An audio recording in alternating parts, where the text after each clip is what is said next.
Unit 3, we're going to be talking about the fundamentals of salesmanship and communication and understanding problem solving. So now what we're going to talk about, guys, is the fundamentals of salesmanship and communication and why it's so important to have effective salesmanship and communication. And I'm very passionate and fond of this topic because when I realized these different techniques in salesmanship and communication and how to apply it effectively, it basically changed my outlook in communication entirely. And basically it taught me that everything that we do is transactional. And regardless of anything that we're doing, it requires a form of give and take. And it's actually very important to understand the psychology of decision making and how it affects us and other people. It makes sense to understand the psychology of decision because every decision we make is either us selling it to the other person or the other person selling it to us. Right? And it's important to understand how that all works. And I've got another point saying that even non-monetary decisions are transactional. And that's true because there's an undeniable fact that even if a decision is made with no monetary value, it's still a transactional process. And an example of that is, you might be trying to get your kids to go to bed and they're going to sell you on the reason why they shouldn't go to bed. Right? So they're trying to sell you, you're trying to sell them, and you're trying to come out to an outcome that would benefit yourself. Same idea with deciding where to eat with your partner or your family. You're trying to sell them on what you want to feel like you should eat, but they're trying to sell you on something else as well. Your kids might say, no, we want McDonald's, and you might say, no, we're going to have a Sunday roast. Right? So it's still transactional, even though there's no monetary value attached to it. And understanding this can actually help us influence others towards why our decision is best. You don't want to come out, obviously just winning and the other person feel like there's a loss. Basically what you want to do with effective salesmanship and communication is actually allowing the other party to have insight on why your decision is the best outcome for both parties. And of course, you are changing their mind from initially what they wanted to what you want, but it's our job to actually help them understand on why they should be choosing our decision as opposed to theirs. So the first thing we're going to be talking about as part of our fundamentals of salesmanship and communication is features and benefits. And I've actually got a subheading saying why no one cares about you. And I think that's absolutely true because we're all living our own lives and we've all got our own goals and our own families to deal with. And although the world doesn't literally revolve around us, sometimes it feels like it, right? And because everyone's all living out these busy lives, we want to only focus our attention to the things that's going to provide the most benefit to us. It's only natural. And I know some of you guys will be thinking, well, that's not true. I don't just care about myself, I care about others as well. And even if it's the case for charities, for example, when you're giving money to other charities or other people, well, guess what? There's actually a benefit in that for yourself. And that benefit is making yourself feel good. And, in essence, you wouldn't actually go out and give money to charity if you didn't get something in return, which is a feeling of feeling good. So when it comes time to negotiation and salesmanship and, when you're trying to actually achieve an outcome, you're going to have to talk a lot about the benefits that you can provide to the other party to get them on board as to why your decision or why your outcome is the best for everyone. And it's actually very straightforward to achieve this. And how you're going to be doing that is you talk about 3 features of your offering and how it directly benefits the other party. And I've got 3 bullet points here, and that says people only care about what's in it for them. And the next bullet point states, make sure your offering is actually geared to what the other party is after. Third bullet point states it's your job to understand what the other party is after, understand what they want.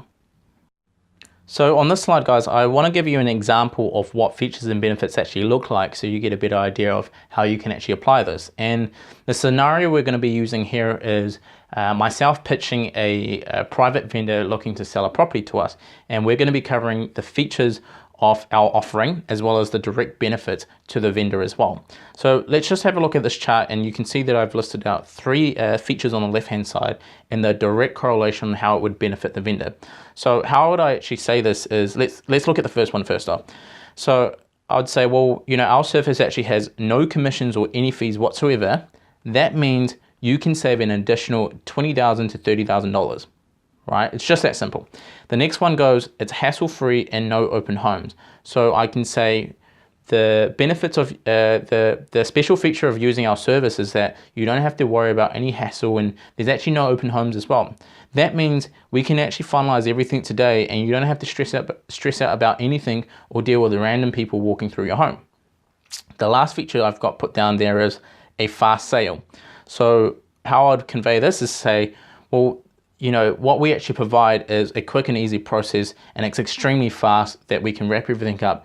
And, you know, that actually means you'll have the cash in your back pocket in no time and be on your way to the next stage of life, whether it's buying a new property or going overseas, whatever you want to do. I can help you get there faster because of our service that we provide. Right? And it's just that straightforward. It gives you an idea of the features and how it directly benefits to the vendor. And you can even paint the picture to the vendor as well, you know, in regards to 20 to 30,000, you know, imagine what you can do with that money, you know, imagine all the holidays you can go on, or imagine you can actually go out and buy a new car with that savings, right? So if you're able to actually paint the picture, then all the better. If you can actually paint that story for them and create that vision, because a lot of people lack that vision. So although you've pitched the 20 to 30,000 savings, it's even better if you want to attach that to an actual, you know, image or something that they desire, whether it's a new car or a holiday that they've been longing for, or actually just being able to see family that they haven't been able to do so for a very long time. So this is just a very simple way of how to convey your features and the benefits to the vendor. On this example, I actually want to show you guys how you would convey the features and benefits to a real estate agent and why they should be working with you. And again, it's the same principles. You want to have 3 features and 3 benefits, how it directly will benefit the real estate agent. And this goes something like this. So, you know, it may be me meeting up with the real estate agent at an open home, or calling them over the phone with an introduction and saying, well, look, I'm a cash buyer. And that means you won't be wasting your time with someone that actually doesn't have finance already in place. Right? Very straightforward. I'm a cash buyer, and the benefits to the agent is clear. It means that they're not going to be wasting their time, because trust me, real estate agents are fed up dealing with first home buyers or buyers that don't even have their finance in place. And you know, you get a lot of people that don't know what they're doing, and they go look for property and they start running in offers, or to get to the end where they can't even get finance, and the agent's just wasted so much time. So this is an absolute benefit to the agent on why they should be working with us. The next feature that I've mentioned is, well, I'm actually an experienced property trader. That means you don't have to spend time to baby me every step of the way. Again, very similar to the first benefit there on saving time. I always refer back to time, because I think time is the most important asset, because you can't get that back. So if the agent realizes that, wow, you know, I don't have to baby this person, I don't have to teach him how to fill out an SMP, or I don't have to teach him how to figure out what a building report is or what a limb is and stuff like that, they're going to find it a lot easier to be able to work with someone like yourself that's experienced.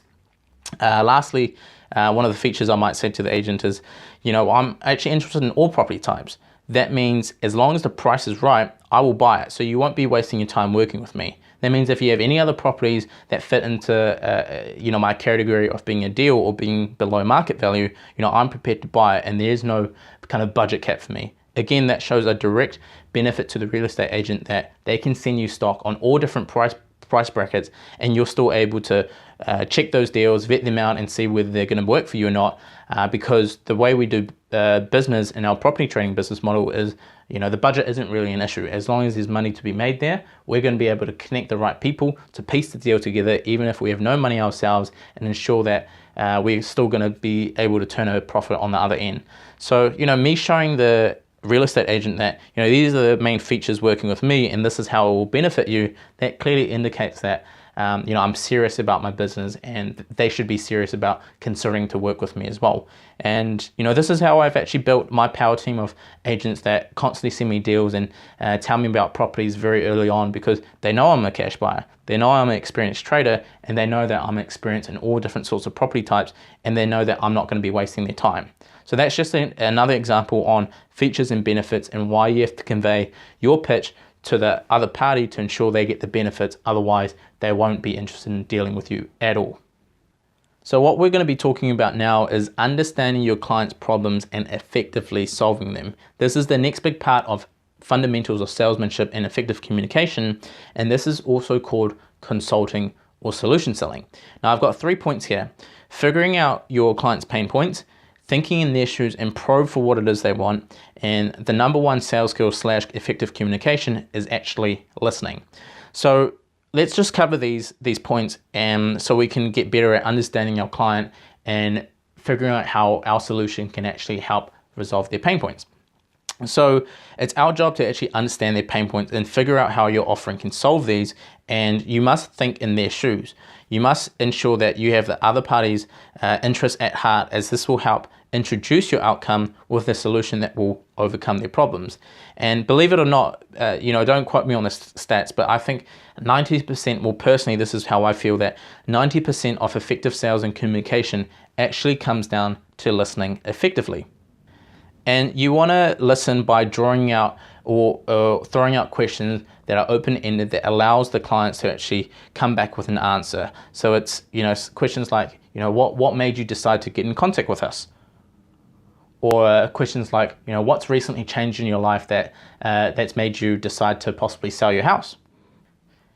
And when you ask these personal questions, people often are actually willing to share these stories with you. And if you are listening effectively, you'll be able to figure out what their pain points are, and you'll quickly be able to figure out what the solution will be to help overcome these problems. So it's very important to listen carefully and think in their shoes, have empathy, and your solution should directly correlate to how it can resolve their pain points. With that, you'll be able to easily actually achieve the outcome that you want, and the other party will also happily accept the outcome that you've presented, because that outcome directly helps resolve their pain points.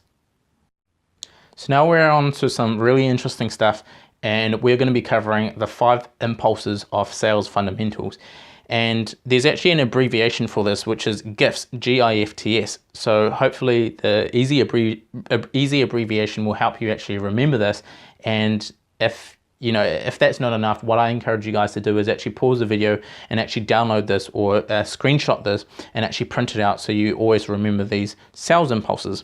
So I actually learned this when I was out doing door-to-door sales, and I've also been through university as well, but my experience doing door-to-door, I found, taught me more than 3 years worth of university. And it's something that I stand by till this day in terms of effectiveness.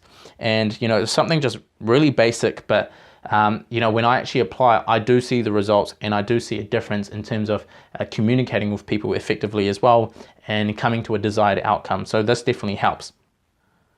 So, what are actual impulses? Impulses are basically, your mind instantly wants to go out and do something, and for some reason it doesn't know why, but there's some form of trigger that helps us push us in a certain direction on why we should make that decision. And these things are called impulses.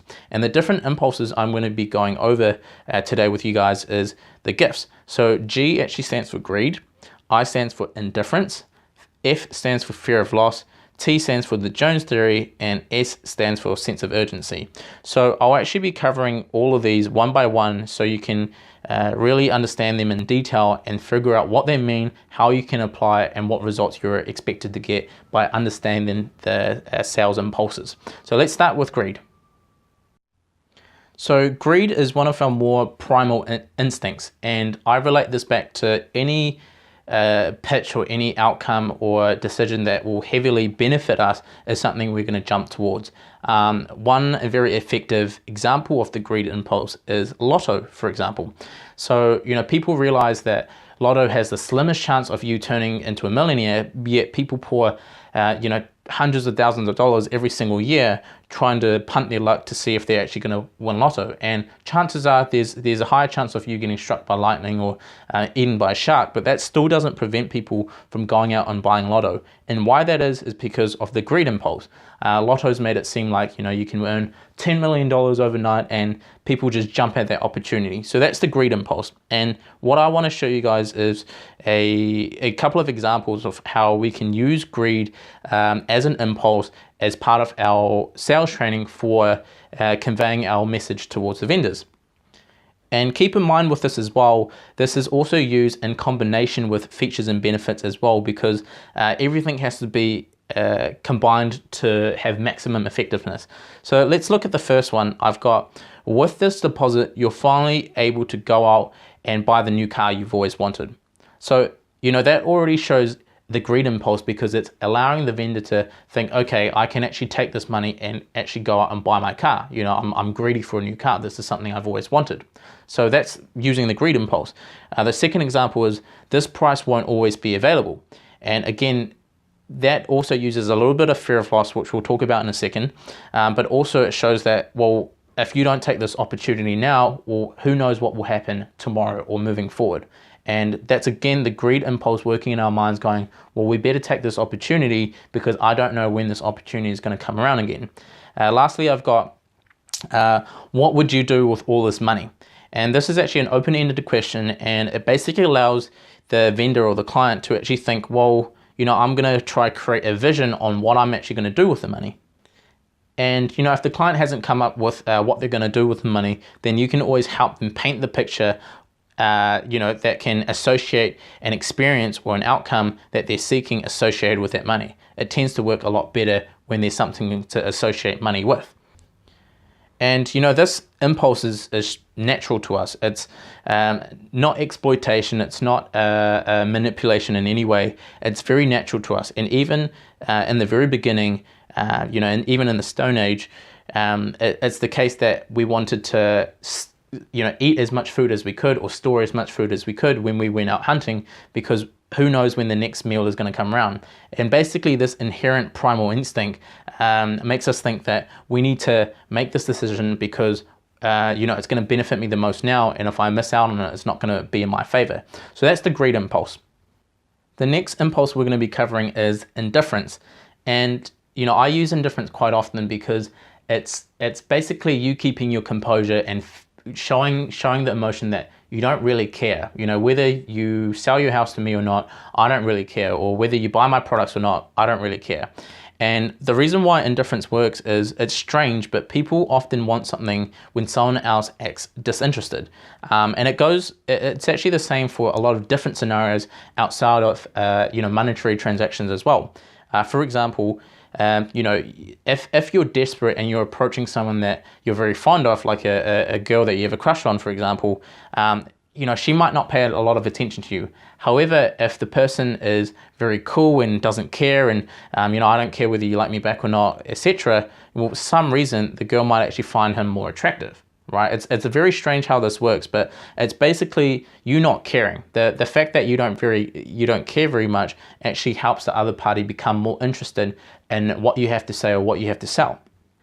And I believe the main reasoning behind this is people don't like desperation, and people can almost sense and smell desperation. And when someone's desperate, you don't want to be working with that person because it shows that, well, maybe they're not as good as they are, or maybe what they've said is not the truth. Because they're acting so desperate, there must be a reason why they want me to sign, or there must be a reason why they want me to buy.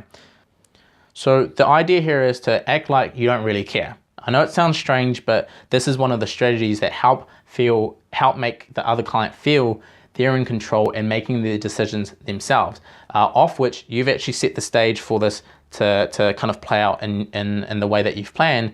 But it's basically you not caring and getting the outcome that you actually wanted by not caring. And basically a few examples I've provided is, a few quotes that relate back into property trading that I might say is, look, ultimately, it's up to you. Right, very straightforward. It's saying that I've expressed my features and benefits, or I've explained my product or the reasons on why my offering or service is good. But look, ultimately, it's up to you. You're making the decision, not me. Right. The next one is, at the end of the day, the ball's in your court. So you can see how calm and how it kind of keeps my composure, and it shows that, well, at the end of the day, I don't really care. The ball's in your court. It's up to you. It's not very desperate, and it really makes the other client and the other party think, okay, well, maybe the product is really good, which is why he's not putting pressure on me, and maybe I should go ahead with it. Lastly, I've got, I trust you understand the benefits that this solution provides you, but I'll let you make the final decision. So that one's a great touch with the features and benefits, because I've already explained all the benefits to you that this solution directly provides you, but I'll let you decide. Right? So it's almost saying, you'll be silly not to go ahead because I've already explained the benefits, and it's directly overcoming those pain points that you've expressed earlier, but I'll let you make the decision. So if they don't actually go ahead with the decision, they're going to feel a little silly because they understand all the benefits, so why would they not go ahead? So that's indifference as an impulse. It takes a little bit of time to understand how to implement this correctly, but over time, more practice will actually come like second nature, and this will come naturally for you guys. So the next impulse is fear of loss, and this one's actually really easy to grasp. It's a lot easier than indifference to kind of comprehend. And fear of loss is basically the fear of missing out. No one wants to have the fear or the notion that they've missed out on something or an opportunity or something that's going to benefit them greatly. And how you want to convey fear of loss is pretty simple. And that's by saying examples like, I can't guarantee this offer will be available tomorrow. You can already see what that does by saying that phrase, and on the other party's end, they're thinking, okay, well, if this price or this service or this product isn't available, I'm going to miss out. I already understand the benefits, so I better make a decision quickly. So this is still in my reach. I don't want to miss out on this. The next one is, I only have the budget to purchase one more property, and I am looking at a different property as well. That shows that you are serious about what you're doing, and you genuinely can't put your money aside and put it towards this property because the next property that comes up might be the one you're going to be buying. And this is a genuine statement as well, and this is something that I've used when my money partners have been exhausted. I actually say this. I said, look, I only actually have the budget to purchase one more property, and unfortunately I am looking at another one at auction as well. So if I don't end up buying this one, or you can't make a decision and I end up buying the one at auction, unfortunately I won't be able to go ahead with your property. And that's actually worked wonders. It's actually put a little bit of pressure, not too much pressure, but it's a little bit of pressure applied correctly to the vendor, where they quickly get their A into G, and they go, well, okay, let's move ahead. I don't want to miss out this great offering that you've got, and I much rather cement this pricing and have that certainty, rather than you possibly going to auction and winning something else and not being able to buy this property off me. So that's fear of loss. It's very easy to understand. It's one of the more basic impulses that we're covering in the GIFs format. The Jones theory is the next impulse we're going to be covering, and basically how I've been taught what the Jones theory is that there was a family, I think in a wealthy suburb. I can't remember if it's in the States or in America. I think it's actually based off a TV show. I'm not sure, don't quote me on that. But basically there was a family in a wealthy suburb called the Joneses, and all the neighboring properties wanted to keep up with the Joneses, because the Joneses would have the brand new convertible car, or they'll have a beautiful garden, or their kids went to private school, etc., etc. And everyone in the neighborhood actually wanted to compete with the Joneses, or do as the Joneses did. So the Jones theory is effectively saying, people want to do things when they're not the first. They feel more comfortable following the lead of someone else if someone else has already made that decision. In their mind, it makes the decision that they're making a lot more safe because someone else has also done it. So an example here that I've put down in terms of property trading is, I've helped Jane around the corner sell her house, and she's finally been able to travel the world like she's always wanted. Now, keep in mind, I don't want you guys to lie here. That's not the idea of using the Jones theory. You are using real life examples and real life cases where you've actually helped other people, and you can actually use this as an example. And the next one I've got is, I've been helping people sell their homes for the last few years now. A statement like that doesn't directly say who you've actually helped, but it shows that you've done it in the past, and that's why you shouldn't be afraid or worried to use our service, because I've been doing it for so long. I've got so much experience in the space. Another one example down below is, there are a ton of people who believe the market is in a decline and would prefer to sell now. And again, that's an opinion piece on some of the other sellers that have worked with me. And this is the statements coming out of their mouth saying, yeah, I've watched the news and we realize the market is slowing down and it's heading the other way. So all I'm doing is rephrasing what they've actually told me and presented it in a way where I've applied the Jones theory to my client by saying there are a ton of people who believe the market is in a decline and would prefer to sell now. So the Jones theory is a very effective impulse to use, And I've seen it work on many different companies and big corporations as well as very small little startup companies as well. And basically, any company that you've seen with celebrity endorsements, for example, is using the Jones theory because everyone wants to be like the celebrities. So keep this one in the books because it's really, really powerful, and it's going to be able to help convince people to realize that, what they're doing is very normal and they shouldn't worry because it's something that you've done in the past and other people have also done as well.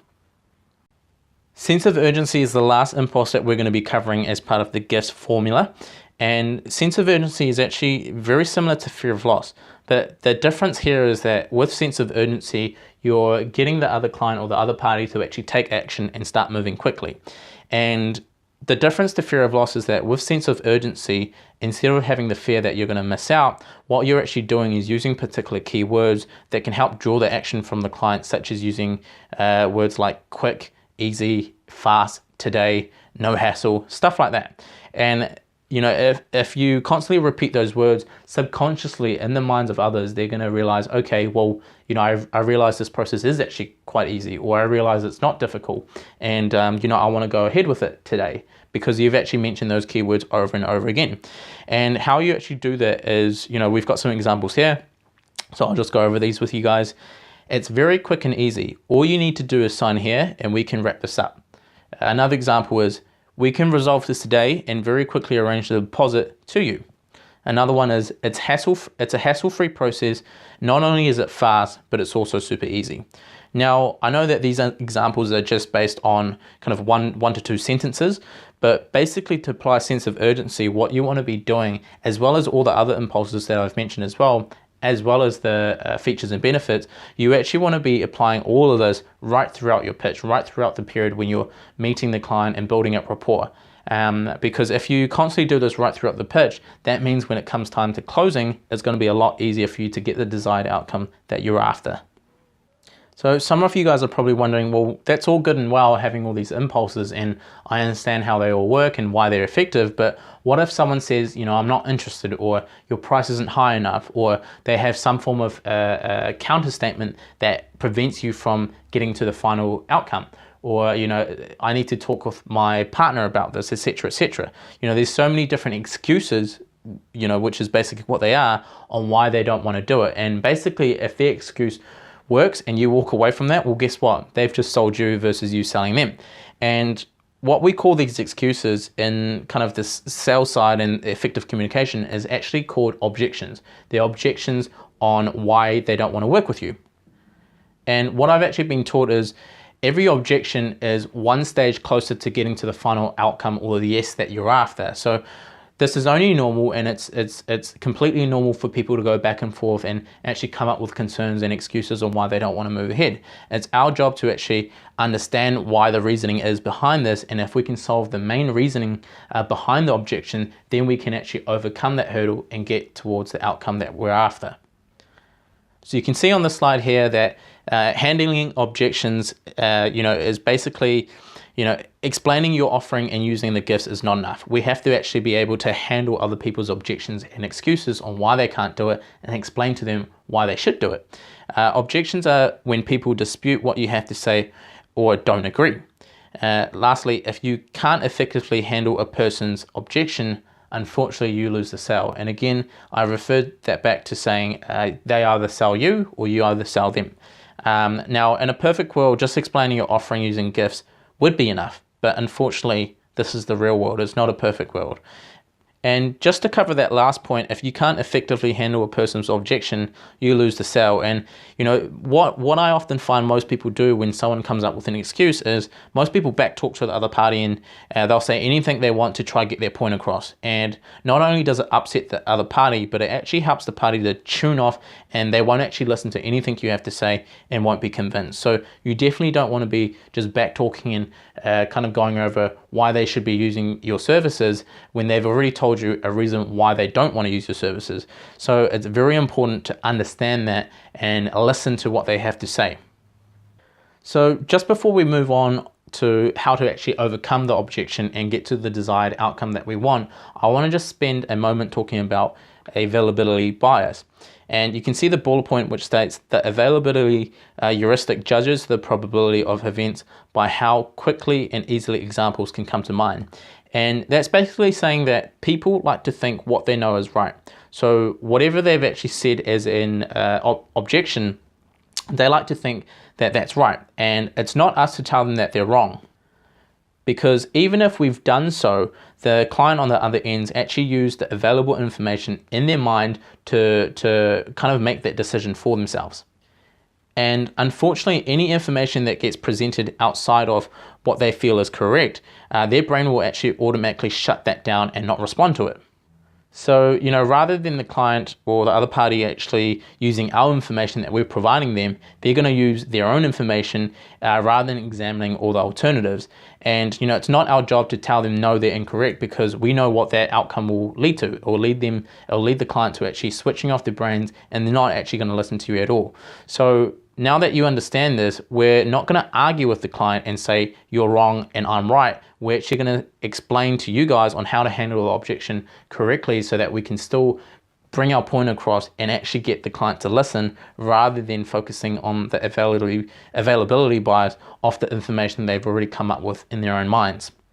So how is it exactly that we're able to overcome the objections of others, even though naturally they're going to try to think of information in their own brains to justify why their answer, their excuse is correct, and why they shouldn't use our service, for example. So how we're able to actually effectively do that is by using these three strategies. And this is how we effectively handle the objection. So basically these three strategies are actually very basic. The first one being feel, the second one being felt, and the third one being found. So it's a 3 Fs. And I'm going to be going into each of these in detail so you can understand how we can actually help influence the other party's decision making, and slowly introduce our solution or outcome so that they actually listen and don't shut their brains off. So the first step of handling the objection is the first F being feel. And you can see on the slide here, feel is understanding empathy from the other person's perspective, and it shows that you care and you aren't selfish. And how we're actually able to bring across the feeling of feel is by saying statements like, I know exactly how you feel, or look, I know exactly where you're coming from, or I can appreciate what you're feeling or how you feel, right? So all of these statements actually show that the other client, that we're actually listening. We actually care, and whatever response they've mentioned, and they've said, oh look, the price is too low or it doesn't work for me, you say, look, I understand how you feel. And this will be a little bit strange, and you're gonna say, well, why am I agreeing with the other party when that's not the outcome that I'm wanting to achieve? And we'll go into that. But basically what feel does is it shows empathy, it shows that you care. And you can even do this in an argument. So I want you guys to test it out. If you're ever in an argument with a spouse or anyone in your life, try use this feel strategy and say, look, I understand how you feel. And it's very strange because it actually stops the other party in its tracks, and they'll go, wait, what did you say? Why are you agreeing with me? And all of a sudden they start to listen. And that's exactly the desired outcome that we want. We want them to switch off the availability bias of the information that they're using to justify why their outcome is correct, and actually take a minute to stop and realize that we understand where they're coming from. And that actually allows them to stop for a second and open up their ears and actually continue listening to what else that we have to say. The next F we're going to be focusing on is felt. And felt, you can see on the slide, it states, you're not alone in this feeling. And basically felt is using the Jones theory / social proof to make others feel at ease. You want to make others feel like this isn't, you're not the only person feeling this, so it's completely normal. And how we use the phrases or examples on how we can convey the feeling of felt is by saying certain things like, Jane down the road felt the same way. So you actually have to use feel and felt together. So you can say, look, I can appreciate what you're feeling, or I understand how you feel. Jane down the road actually felt the same way. You're not the first person to say that. Or many people have expressed this concern. The concern might be, how do I know I'm going to get my money on that day? And you can say, look, I understand what you're feeling, and you're not the first person that's actually expressed this concern. And basically when you're showing this feeling or showing that other people have also been in the same boat as your client, they feel more at ease and they feel comfortable.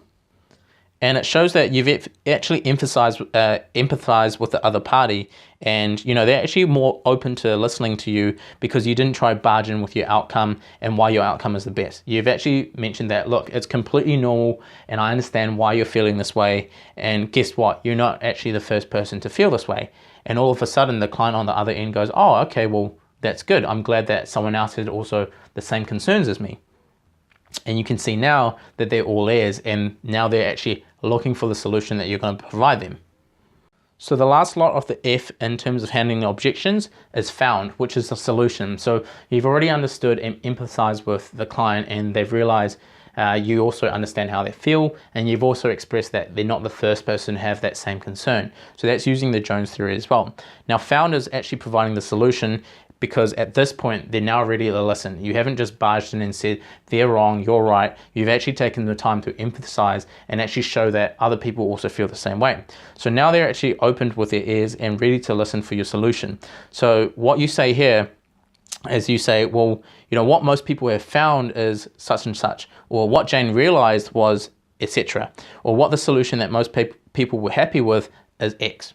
Right, so what you're doing in this situation is you're also using the Jones theory slash social proof, which we'll talk about in a second as well. And basically, it's using social proof to cement why your solution is viable and why this outcome is viable for both you and the other party. And the feel, felt, found approach is actually a very systematic approach, and it allows you to actually express your solution with the actual client listening, because that's what you want. You don't want to be able to show your outcome or say your decision is best, but they're not actually listening to you, all right? So just to give you an example, what you'd be saying is, look, I understand you have concerns of receiving the money on exactly that date, and I understand that you need to absolutely have that money on that date, and I understand how you're feeling. And you're not the first person to actually feel a concern about receiving that money on the date that you require. But what I actually found was that because we already have the money in place and our finances in place, we haven't ever been late with payment. So I am confident that we can ensure your payment, much like Jane and much like the other vendors we've worked with, to ensure your payment for your property is going to be on the date that we've agreed. You can see that I've used feel, I used felt, and I've used found, and by using a mixture of impulses, using the handling the objection method, I'm then able to convey my message concisely and clearly in a way that the vendor or the client can easily understand, and understand how it will benefit them by solving their problems directly as well.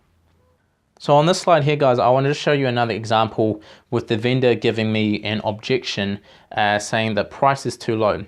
So how we reply to this objection is we use feel, felt, and found. Now, when I mention feel, felt, and found, it doesn't mean that you have to actually use the exact words. As long as it conveys the same messages as the strategies of objection turning, you're going to get the message across, and the other party is going to listen to what you have to say. So in this instance, as an example, the vendors mentioned the price is too low.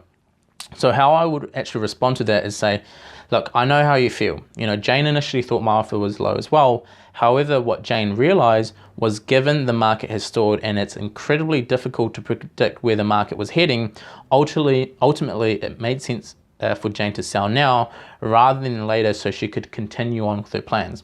So you can see it's a very non-threatening approach. I've mentioned how they feel, so that shows empathy. I've mentioned the Jones theory, that other people initially thought the offer may have been low as well. And I've then come in without barging, and I've subtly come in by providing my outcome and solution on why it still made sense to sell now rather than hold it off. And it's true, we can't predict the future. We don't know where the market's heading. But absolutely, if the vendor is after a certainty in price and certainty in the property being sold, then she definitely needs to work with our services, because that's something we can provide the client. And as for Jane, she could then continue on with her plans, and by relating this to the vendor will understand, well, why did I actually want to sell in the first place? Is it because I'm wanting to go overseas, or I need the money for something else? And then they'll realize that, okay, I remember the main reason why I want to sell. So I'll go forward because you've actually overcome all the obstacles and figured out the solution to their actual pain points. So, handling the objections is also used and together with the impulses. It's also used in combinations with the features and benefits. And, that's why it's so important to understand all the different techniques that I'm teaching in this week. And there are a lot of it. That practice makes perfect, and you got to continue practicing all these techniques, not just when you're talking with clients, but in everyday life. And see how this actually works when you're trying to go out with your friends on a night out to the town or something, and they want to go somewhere but you want to go somewhere else. Try influence them by using the feel, felt, found method.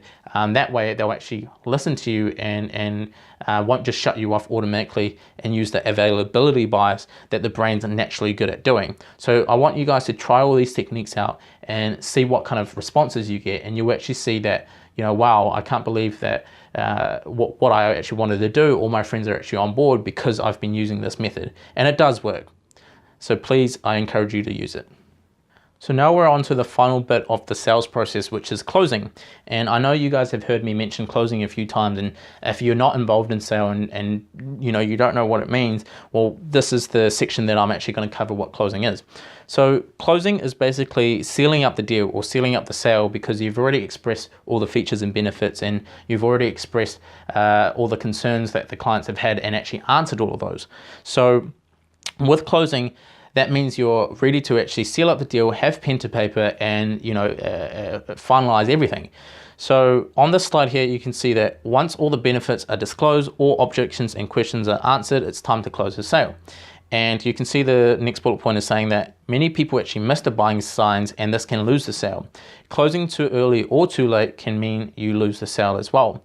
And this is very true because I've seen cases where people just constantly talk about their own product and their offering, and the client's already convinced, but they don't have the courage to actually say, well, get your credit card out, or can you sign here? People are too afraid to actually ask for the sale.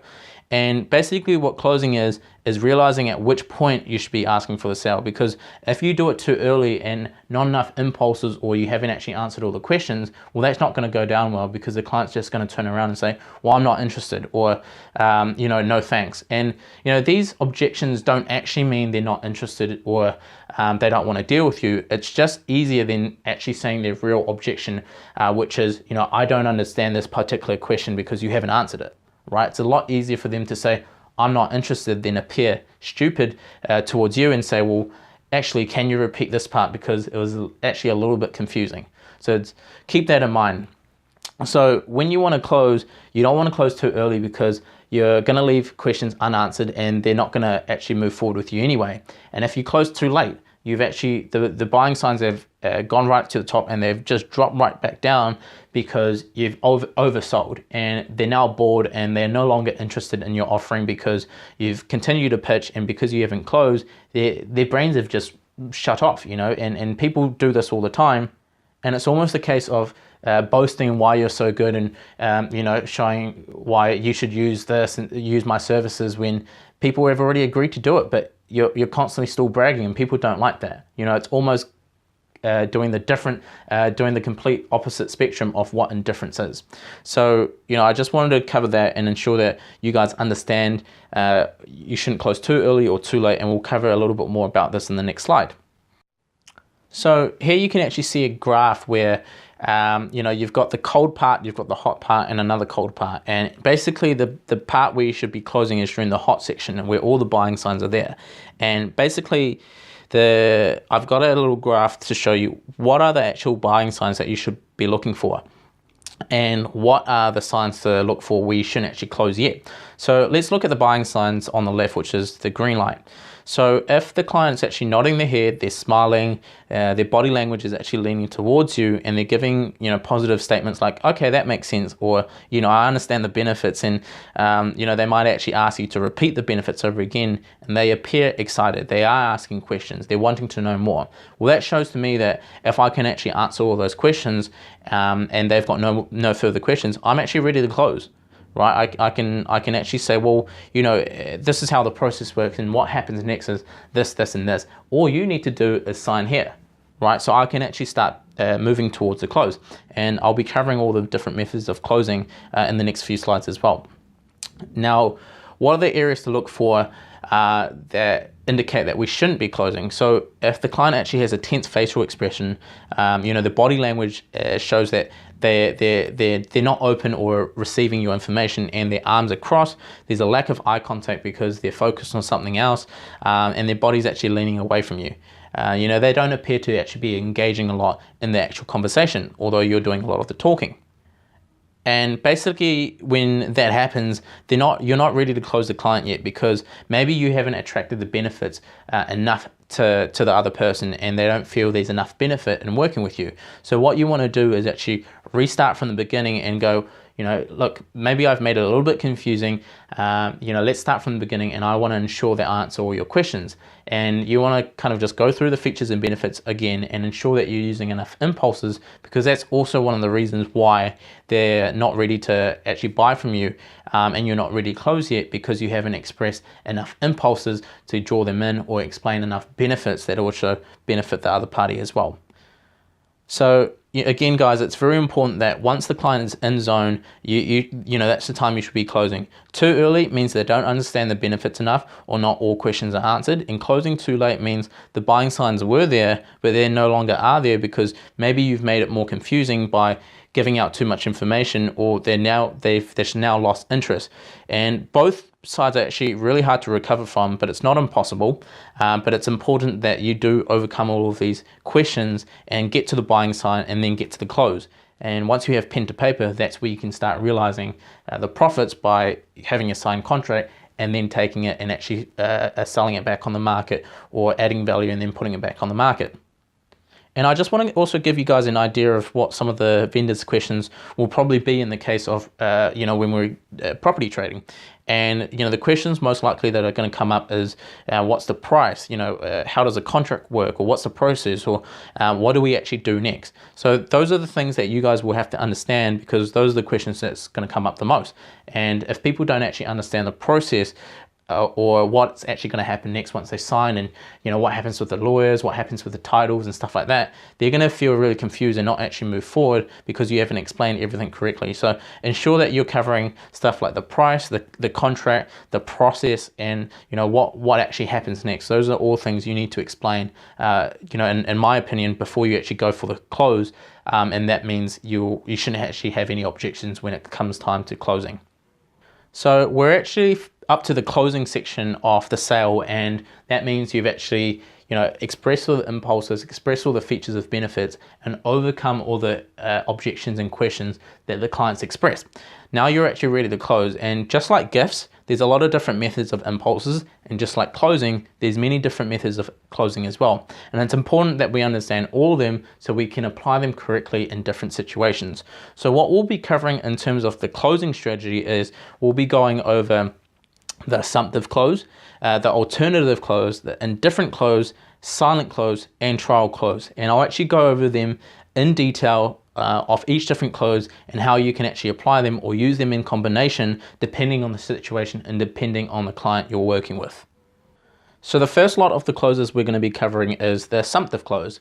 And the assumptive close is very straightforward, and as the word describes, it's assuming the customer is going ahead with the sale. It's assuming the client's already made a decision, even without the client openly saying, yes, I'm happy with anything and I want to move ahead.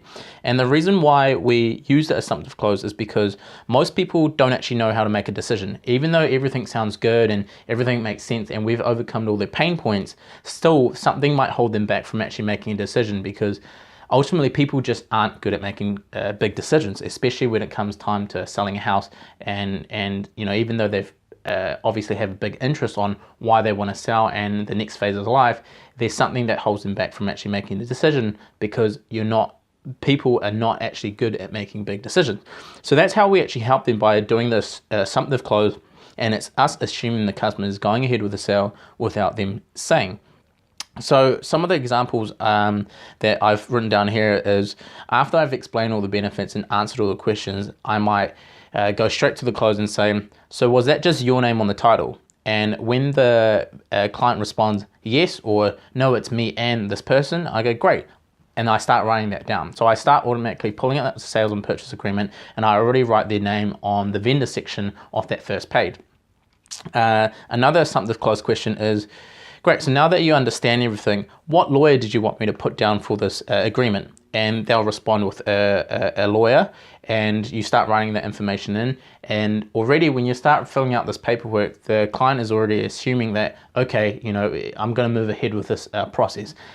Very rarely does the client actually respond back saying, hold on, I'm not ready yet, or I haven't answered this yet. And if they do that, that just means that you haven't actually answered all the questions and haven't probed enough to answer all those questions and overcome all those pain points for your client. Another example that I've put down is, so we'll stick with the 30th of August for the settlement date, and I might say, is that okay? And they'll say yes, and automatically I'll just start writing in the settlement date is the 30th of August on that first page of the S&P. So that just gives you an idea that we assume the client is going ahead even without them saying so, by putting pen to paper and starting to kind of move forward with the process of putting all the details down on paper so we can finally get the signature and close the deal up. The next closing technique we're going to talk about in our arsenal of closing techniques is the alternative close. And that's basically giving two answers that the client can pick from, but whichever answer is still a yes or a yes. So an example of this is, so did you want to use your own lawyers or use my lawyers? Whatever question, whichever answer they pick out of your lawyer or my lawyer, it's still showing that they want to move ahead with the process of selling their home. Next question, as an example for an alternative close, would be, so which date would you rather settle on, the 20th of August or 30th of August? Again, either answer still means that they're going ahead with the sale. Lastly, another example is, did you want to leave on the 30th of August, or would you prefer renting back off us? Again, it's just providing different options, but it still leads to the outcome of the client selling their property and us sealing up the deal and getting the result that we want. So you can get the idea of how effective this can be, especially if you want to combine it with certain impulses right throughout the whole pitch. And when you're closing, you're using a combination of maybe a assumptive close as well as alternative close. Now the next close we're going to talk about is indifferent close, and you'll understand indifferent from the impulses that we covered, which is coming across like we don't really care. We're not too interested whether you kind of sell your property today or not. That's the vibe, or that's the feeling that we want to portray to the client. So how do we actually apply indifferent close in a real life situation? So basically the indifferent close will actually appear to give the customer control of the decision-making process, and a few examples we can use is, at the end of the day, the ball is in your court. Another example is, ultimately, you know what's best, but it's up to you. Another one is, I can only show you the benefits, but taking action is on you. Right? You can see that all of these statements are very subtle. They're not very aggressive. It's us, putting our feet up and saying, look, we've done our job. We've explained everything. We've answered all your questions. The ball is in your court. You decide what you want to do. We've already answered all the questions. We've covered all your pain points. You've mentioned why you want to sell, and we've explained all of that. So what do you want to do now? We've opened the door for you. But still, we can't force you to walk through. You have to do that yourself.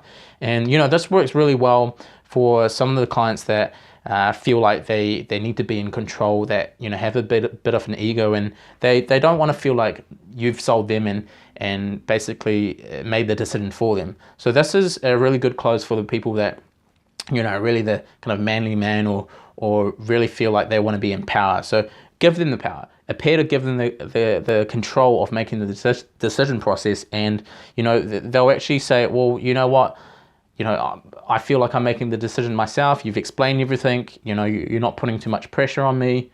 Okay, I'll move forward. And that's exactly the outcome that you want, and that's how effective the indifferent close can be. So the silent close is a very interesting close because it's essentially the game of awkward silence. It's also, whoever speaks first loses, and, it can get a little bit awkward and tricky when you actually apply this in real life. And, the reason being is because both people are just saying nothing. And I've actually sat in silence on several deals and other sales that I've done in the past where, there's actually been no one talking for a good 4 or 5 minutes. And, I know it sounds strange, but this is sometimes what I do. So when the client that I'm dealing with is maybe a bit more traditional, or very kind of old school, and they feel like they want to make their own decisions. Very similar to the indifferent close. Sometimes I might fully let them make their own decisions because they're trying to run through all the processes in their head and trying to run through all the kind of outcomes in their head with the solution that you've provided them. So in which case, if I've already conveyed all the features and benefits that directly correlate to the client's pain points, as well as answering all the objections, and I've been using the impulses right throughout my pitch, then what I'll do is I might use the indifferent close and say, well, the ball's in your court. And it's a combination of two closes, because yes, I've used indifferent, but equally after I've used the indifferent close, I've just shut up and I haven't said anything. And I remember one of the property deals I've done, I think it was in New Lynn, where the vendor was stood up after I gave the indifferent close, and he didn't walk away from the table into a different room, but he just started pacing around the room. And to me, that showed that he was thinking of all the outcomes of the solution I was providing him. And maybe he was thinking about what he was going to do with the money, or what his next step was once he's actually sold the property. And I had already answered all these questions, but maybe he was revisiting this inside his brain, inside his mind, and he was just kind of pacing around. And I didn't want to break that trance. It felt like he was in a deep thought, just pacing around, and he walked outside and came back in, and I kid you not, I didn't speak a word to him after I did my pitch, and we were in complete silence for a good 5 to 7 minutes. It was just quiet and him pacing around. It did feel a little bit awkward at the time, but after he paced around for a good 5 to 7 minutes, he actually came back to the table and said, okay, so what's going to happen here, or what's going to happen there? And he had a few more questions that he was thinking of during that silent period, and then I helped him answer those questions, and then he felt comfortable and was ready to move forward. So a silent close can be very effective for the clients that are a bit old school or a bit traditional, very similar to the indifferent close. If the client feels like they need to make the decision themselves, so you want to give them that power or that feeling that they've made their decision themselves, and really good for the people that have a bit of ego, and you're a real manly type of man that wants to be in control, making all the decisions and calling all the shots. So that's the silent close. And personally, I don't use it often because it's very rare to come across kind of these characters that are really kind of macho men and want to feel like they're making the decision. But it's equally important to understand, because you never know when you're going to have to use it. And I've definitely used it in a property transaction, and it ended up with the outcome that I desired, and equally the client had a good experience as well. The next one we're going to be talking about is a trial close, which is very interesting, because a trial close, although it is an actual close, we're actually using this method right throughout the entire pitch when we're meeting the client, and using this to build rapport right throughout. So basically the trial close is, you're framing the customers in the right mindset right throughout the whole pitch and the spiel of your offering. And some examples of how you actually trial close is by asking questions that's going to lead to the client responding to a yes or a right.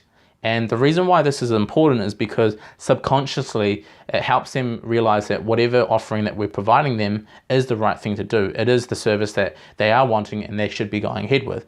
I mean, keep in mind, often it's the clients actually reaching out to us. So of course it's something that they're wanting. And some examples of questions you should be asking right throughout the pitch and the spiel, as you can see some examples here. First one being, so you can see how selling today benefits you, right? And they'll say, yes, I can.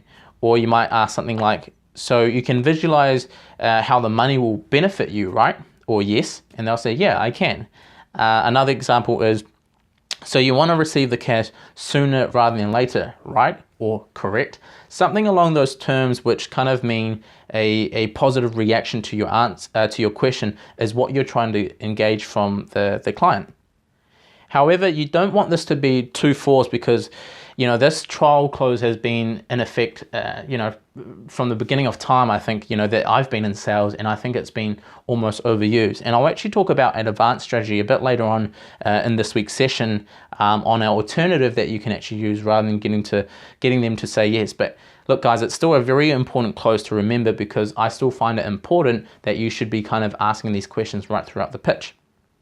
And it's not hard to do. You can basically ask anything that draws a answer of a yes. It's basically a close-ended a question. They don't have many other answers to pick from because you've already given them an answer. And you can see again from that first example, you can see how selling today benefits you, right?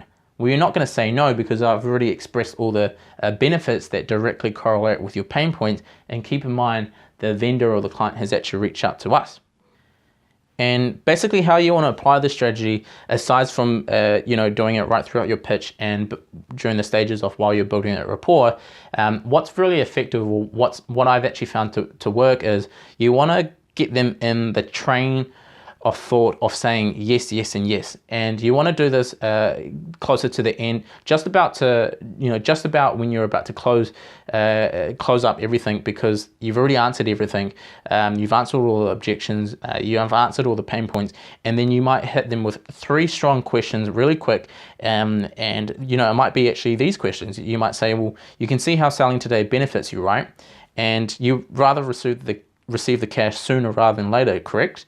And I imagine you can visualize how the money will benefit you already, right? And they'll say yes, yes, yes to those 3 consecutive questions. Then you can go straight into a assumptive close, or you can go into alternative close. And you might say something like, well, great. Did you want me to put your lawyer details down, or did you want to use my lawyers? Something like that. So basically a trial close is almost a pre-frame before you hit them with a final close by using an alternative close or assumptive close. So guys, that pretty much sums up the different closing methods we're going to cover today. But what I want to go over on this slide is basically just to let you guys know that, look, every individual is going to be different. So our closing also must be adapted to the client or the situation. Often it's actually a mixture of different closes to get to the final sale, and expect to use different closes and multiple uses of impulses. And it's going to be the case that when you go out and meet a client and meet the vendors for the deals, that you're going to get more than one objection as well. So practice, practice, practice, and practice does make perfect. And had it not been the case that I didn't know the silent close, I'm pretty confident that the deal that I got using the silent close would have not gone ahead at all. Had I tried to use the assumptive close or the alternative close, the type of client may have not responded as well, and maybe would have actually backed off or left it for another day. So it's very important to actually understand everything, so that when the time comes, you've got an arsenal of different closing techniques as well as different impulses, and you can really hit home with the client and overcoming all of their pain points by using the different closing and different techniques that we've covered today. So just before we close up the closing section of week 2's lesson, I just want to cover a few more examples just so you guys really understand the different types of closes. So let's go over this one. So just pretend that you're out talking to a vendor, and this vendor in this example is called Jane. So you might say something like, so Jane, you can understand how this can benefit you, right? Jane would say yes. You then reply back by saying, and you understand because we can't predict prices, having certainty is more important to you, yes? Jane responds saying, that's right. And lastly, you reply back saying, well, great. Would you prefer using your own lawyers or our lawyers, right? And that's it. So that's actually an example of a trial close, because Jane's actually replied yes and yes, or yes and that's right. And lastly, what we use at the bottom, our last sentence there, I've asked Jane, would you prefer to use your own lawyer or our lawyer? And if you remember from the closing techniques I've covered, that's actually an alternative close. So you can see in that basic example there, I've actually used a mixture of different closes. So guys, let's cover one more example. So in this instance, I say, so does the 30th of August work for you? Jane replies, yes, but I'm not sure yet. You reply back saying, look, Jane, I appreciate how you feel. You're certainly not the first person that's felt unsure. And what I found was there was actually something I haven't answered. Is there any concerns that you might have? Jane replies back saying, no, I just need a little bit more time. You reply back, Jane, I understand. Look, I can't promise this offer will still be available, but ultimately the ball's in your court. So that one's a little bit more trickier than the first example we covered. We tried to do an assumptive close on the very first sentence saying, so does the 30th of August work for you? And Jane actually replied, yes, it does work, but she also has some feeling of doubt or something holding her back. So generally when this happens, this means that the client still may have some questions or concerns that you haven't answered. So I've actually used the objection handling strategy using feel, felt, and found. But on the found section, I actually asked Jane and said, well, is there actually something I haven't answered? Is there any concerns that you might have? This directly correlates on her pain point of not being sure yet. So Jane's actually replied, no, I've actually had all my questions and concerns answered. It's just the fact that I need a little bit more time. And that's fine, every individual is different, and it may be the case that certain individuals, that's just how they do things. They may need a little bit more time to make decisions, whether small or large. And I've actually replied back saying, Jane, I understand, but I can't promise this offer will still be available. And ultimately, the ball's in your court. So you can see that the close I've tried to use on that last sentence is actually an indifferent close. I've actually said, look, it's actually up to you. The decision's in your, it's up to you. The decision is yours, and ultimately the ball's in your court. And you can also see that on that last sentence, I've actually said, look, I can't promise this offer will still be available. And that's basically using the impulse of fear of loss. And I could have actually used a sense of urgency in there as well by saying, look, I can't promise this offer will still be available today. But ultimately, the ball's in your court. So again, you can see on this example, this gives a better example of what the real life situation would be, because it's not always going to be that you try closing, you get to the signing part of the contract. Often there are a lot of objections that you have to overcome, and in some instances you have to repitch from the beginning to ensure that you cover all the impulses and cover all those pain points. So guys, that pretty much sums it up for the closing part of this section, and hopefully it's been really informative and you guys can actually go out and start applying this. What I want to do on this slide, guys, is actually show you what an example of a pitch looks like in combination of using some of the impulses we've talked about. So I'm just going to read this one out as it shows on the slide, and we'll start from the top. So Jane, I've gone over three major features of our service and how this directly benefits you. I hope this helps you understand why a lot of people use our service. Not only is it a quick and easy process, we can help you get to where you want to be ASAP and get things moving along today. Jane, is there anything I haven't answered that may be a concern? If not, let's get things moving, as we've already discussed the date and pricing, and I can get the paperwork underway.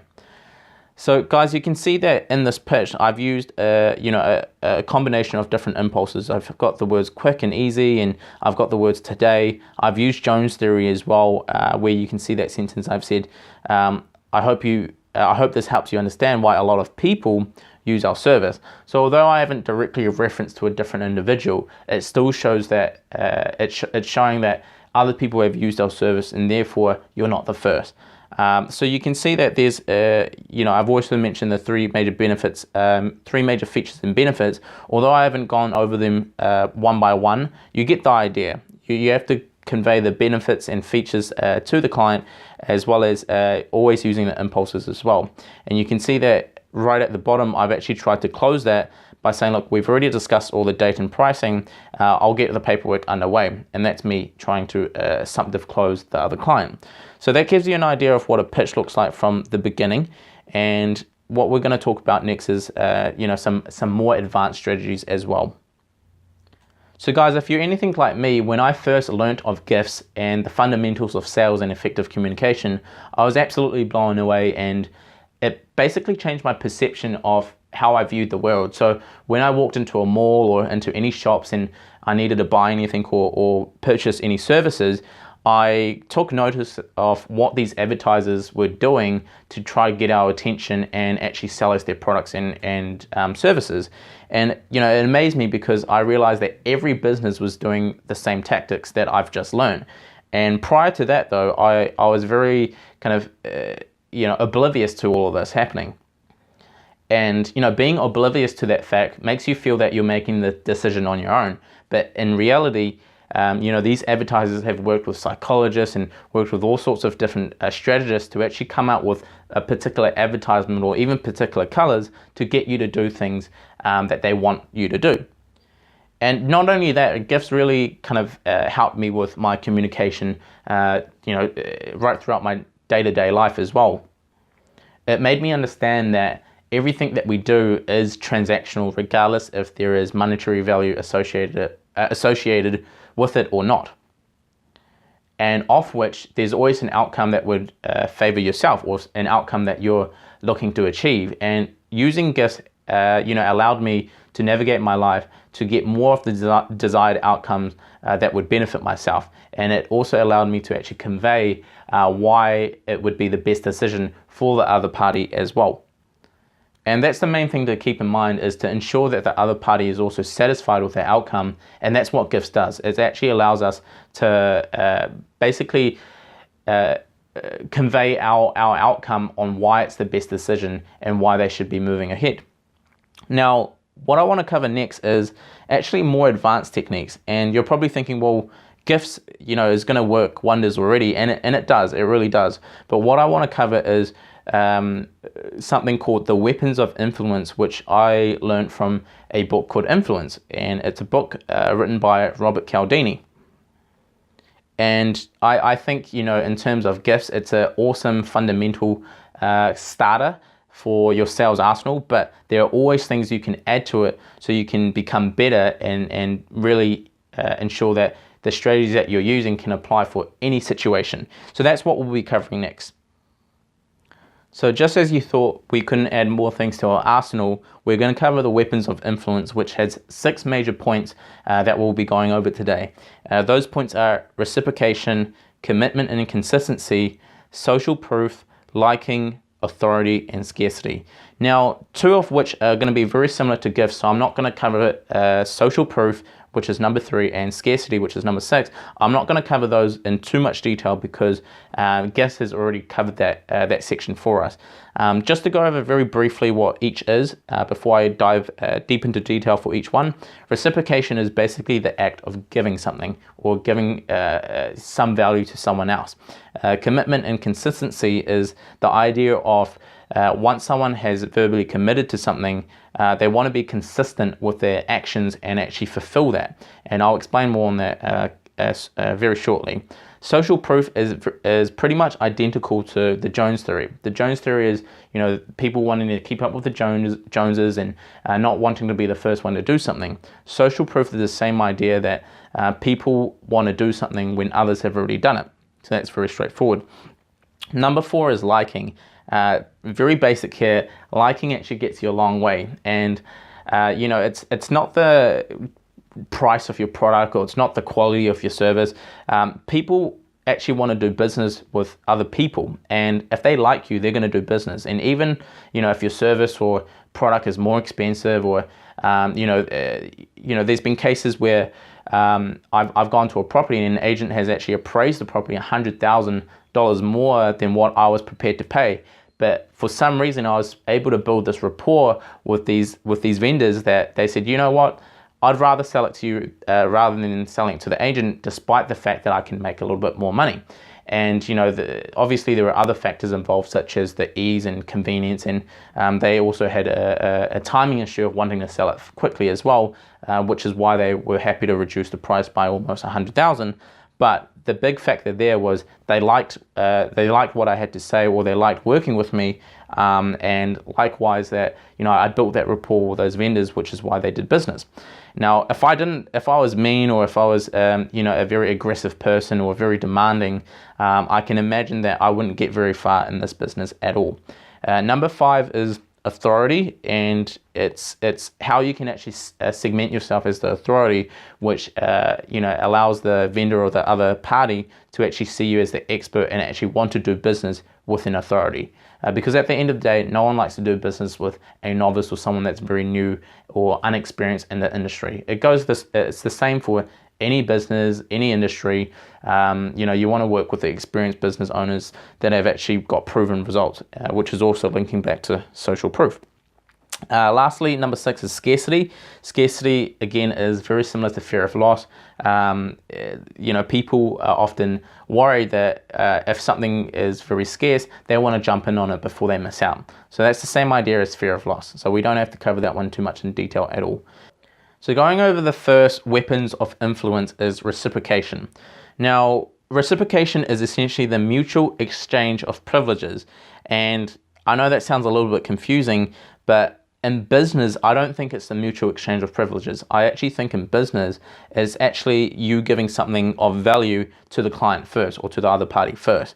Whether you're talking to a private vendor or whether you're talking to an agent, it's you actually giving something to that party first. And what you might want to give, it can be very simple. I've got some examples listed here below, which, reciprocation can be as simple as you giving a business card, or inviting someone out for coffee or lunch or dinner or something like that. Or if you want to get a little bit more advanced, if you've actually written a pamphlet or a brochure about your services, you can exchange that as well. And basically, reciprocation allows the other party to feel obligated to return something back to you. And it's very strange, because although you may give something as simple as a business card or buy coffee or lunch for a client or a real estate agent or something in that regard, they feel obligated to pay you back for that favor. Now, when they want to pay you back for that favor, it may not be in terms of the exact monetary value that you offered them first. So, a cup of coffee might only cost $4. But when you're trying to draw the business out of that client or the real estate agent, they may actually help you or work very hard to get you a better price for the property. In this instance, I know that when as a rule of thumb, when you show up to someone's property, you should always never arrive empty-handed anyway. That's what my mum has always taught me. It's more of a good gesture thing as well. But, it's actually a weapons of influence, and it does really work. The other party would actually feel obliged to return the favor. Now, although I've only, brought over lunch that might cost $10 or $15, at the end of the day, when we're negotiating in terms of property prices, that can actually leverage the negotiation to allow me an extra $5,000 or even $10,000. In some instances, you can even leverage a lot more than that in terms of what you're prepared to pay for the property. And, it does work, because the vendors on the other end subconsciously feel that, okay, well, this person, not only do I like him, he's a very friendly person, but he's actually provided me something that I feel obligated to return. So this works really well. And actually in the influence book, there was actually an example of, I believe it was people doing charity or some monks or something like that at the airport where they wanted charity. Now, when they stopped people walking off the plane and they had buckets, obviously, shaking about and asking people for money, yes, there would be a few people paying, donating into the donation box, but there were very few. Now, they actually tried something different, which I felt was a perfect example of reciprocation, and they had two people. So one person was actually waiting by the arrivals section of the terminal, and when people arrived and got off the planes, one of the people in the charity business actually gave flowers to everyone coming off the plane. And some people would throw the flowers out and not really care about it, but they knew that it was part of that charity organization that was giving out those flowers. Now, there's another person as part of that charity business that was maybe about 100 meters away, closer to the actual gates when you leave towards your car. Now, that person actually requested donations, and the donations actually skyrocketed because of the initial flower offering. That flower offering was the reciprocation. And subconsciously, people that got off the plane that received the flower, even though they threw the flower away or had no use for it, actually felt obliged to actually give a donation. And those donations range from any amount. It could be a couple of dollars all the way upwards to 10, 20, 30 or more dollars as well. So that is a really good example of how reciprocation works. And in real life and real world experience, from my experience, it does really work, and it can help leverage the price in your favor as well. So the next one we'll be talking about is commitment and consistency. So what exactly is commitment and consistency? Well, there's actually two parts to it. Basically, people want to be consistent with what they commit to, and regardless of what that commitment is, they want to be consistently fulfilling that commitment. Otherwise, they appear flaky or appear untrustworthy, and people don't want to feel like that. They don't want to appear like they can't fulfill what they said they were going to do. Now, commitment and consistency usually allows small requests to lead to bigger requests. It doesn't work the other way. If you actually ask for something big to begin with, you're not going to get it. But if you ask for something small, such as grabbing a time that the client is available to talk, or grabbing a time the client is available for a meeting, stuff like that is a small commitment that they've agreed to, and they will actually consistently fulfill that commitment. And basically what commitment and consistency does is it allows you to build up to bigger requests. So for me, when I approach, for example, private vendors, I might firstly say, have I caught you at a good time to talk? If not, when would be a better time to talk? And that basically allows the client on the other end, the vendor on the other end, to give me a commitment on a time that they're going to consistently fulfill. So they might say 12 o'clock tomorrow is better. Great, I'll give them a call at 12 o'clock tomorrow. And when I talk to them at 12 o'clock, I might try to get them to, again, have another form of commitment and consistency. And that next form of commitment and consistency will be, what time would you be available for me to actually come out and meet you so I can have a look at the house and check things out? And basically, again, that's a small commitment. And if they've actually committed over the phone by saying, well, Saturday works well for me, I can say, great. That's when I'll go actually see them. So you can see that I've already got them to commit, and the vendors actually be consistent with their activity by firstly, scheduling a time for a phone call. The next part is scheduling a time for a physical meeting. And basically at this point, we realize the client or the vendor is very interested in selling their home. So, I may even ask questions before I go out to the meeting and try to get them to commit over the phone by saying, yes, I absolutely want to sell, and I want to sell quickly. Obviously you have to probe the client to see if this is actually their true intention, but this allows me to get the client to have more commitment and consistency. When it comes time to putting pen to paper and actually negotiating the price, we're going to get a lot further because we've been slowly getting the client or the vendor to commit to something, and they've been consistent, and they've committed to something bigger, and they've also been consistent. So they don't want to flake out on the last thing. So they're going to continue to be consistent with their commitments, if that makes sense. So it's an awesome strategy to use by using a small request that leads to larger requests. So the next one we're going to cover is social proof, and as I mentioned before, social proof is pretty much the same thing as the Jones theory, so I'm not going to spend too much time covering this. But just to read off what's on the screen, social proof is basically people like the comfort of not being the first to do something. And we've got two examples. So the first one being, we've worked with hundreds of sellers to help sell their homes. And the second example being, Bob just recently sold through our services and got a fantastic outcome. So both examples, you can see again that it refers back to other people having done it first, or Bob's actually done it before as well. Therefore, you shouldn't be worried or concerned because this is something that we do often. Make sense? So the next weapons of influence we're going to cover is liking. And we all know that being a likable person can get you a long way, and you can actually see it in real life examples. I have a sibling. I don't know if you guys have siblings, but you can see that from our parents' point of view. The parents generally favor the child that's more easy to deal with, or they like the child that's actually more likable. They're not going to like the teenager that's always grumpy and throwing tantrums, because why would they favor that child over someone that's actually very easygoing and always happy, right? So it's very straightforward. And even in corporations as well, I see it all the time. Before I got into the property trading business, I used to work a normal job as well, and I saw that when you were a likable character, you actually had more promotions, or you had more benefits in the company, versus someone that's not likable, well, you're just not going to get very far at all. And the same goes for business. And basically, I've got the slide here saying that when people like you, they trust you. And when people trust you, you can do business together. And ultimately, it actually all comes down to trust. People don't want to do business with someone they can't trust. But when they like someone, that trust factor goes up. Therefore, the chances of doing business is a lot higher as well. So I've just got a few points to show you guys how you can increase your likability. And that's basically doing these things that I've listed here. It's building rapport, taking an interest in what the other party likes, and smile and say nice things.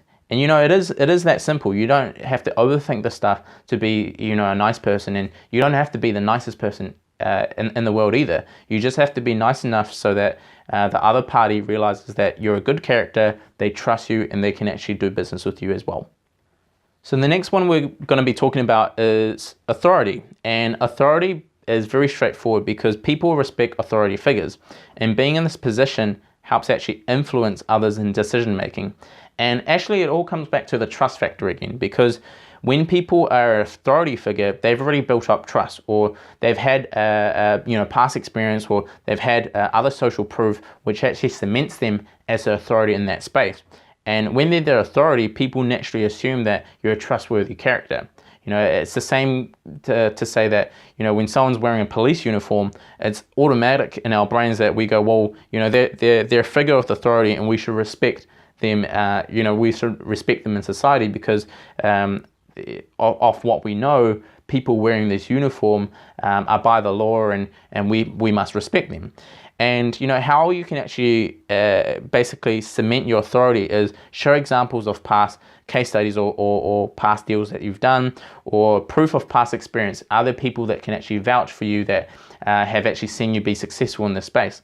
And I won't go over too much in detail about authority just yet, because it's something that we cover a lot more in detail in week 6, where we scale and grow your business, because being an authority figure is a big part of actually being able to grow your business. So I'll leave that for the later oncoming weeks for you guys. So scarcity is the next one on the weapons of influence list. And again, guys, we've already talked about scarcity being very similar to fear of loss. So I'm not going to spend too much time on this one, but again, scarcity is if people think something is going to run out or not be available, they tend to rush to buy it. Certain phrases or examples of what scarcity, being used is, when people say there's a limited time only, and you'll actually see this a lot in infomercials, or even when you're just walking through the mall, there's always, promotions saying limited time only. And that's basically to try to get people to buy it now, because people are obviously worried that if they don't buy it now, it's all going to be gone. Another example I've got below is this offer might not be available next week. Again, people are scared, and they're going to act quickly, because if your offer is not available, that certainty is gone. People actually like the idea of certainty and a guarantee of pricing, because that can actually allow them to plan their next move. So that's scarcity for you guys. So guys, that basically concludes the salesmanship and communication section of week 2 session, and we've also concluded the weapons of influence session as well. Now, how do you actually apply all of this to get maximum effectiveness? So I've got 3 bullet points here. You got to practice to make it appear natural. You got to combine everything and use what you need, and you got to add your own personality while using the relevant techniques as well. So, what I mean by all of this is that you do have to apply it in everyday situation, not just when you're going out and meeting clients or real estate agents, because you got to do it to the point in all situations so you actually appear natural. If you only use it for business scenarios, you're not going to get enough practice in. And I use all of this every day in all situations as well. And basically, you want to only use what you need, what's relevant to the actual client. A real estate agent, I imagine you wouldn't have to use all of these impulses and all of the closing abilities and all the techniques that I've gone over. And depending on the client itself, when you're meeting private vendors, for example, it's case on case. As you have already heard my story, had I not used a silent close for that particular client, I would have probably not got the deal at all. And lastly, you want to actually add your own personality while you use these techniques as well. As I mentioned, for example, using the feel, felt, found, you don't actually have to use it word by word. You don't have to say, I understand how you feel. You're not the first person that's felt that way, and this is what I found. You don't have to use it in the exact kind of wording that I've described today. As long as you get that message across, I can say, look, I understand where you're coming from, and you're not actually the first person to say that to me. Although it's not using the words feel or felt, it still conveys the same message. So what you want to do is you actually want to add your own personality through it, and not use it word by word, because that actually becomes quite robotic. And if it becomes robotic, people are actually going to notice that it's not natural. And when it doesn't appear natural, they're going to feel that, well, something's wrong here. Well, I don't really trust this person because they're not confident in what they're saying, because they appear robotic and they're not trustworthy. So that's very important, is to actually add your own flair to it. No one is like you and no one is like myself. So we have to add our own little touch of personality while combining all the relevant techniques that we need for the particular situation and client.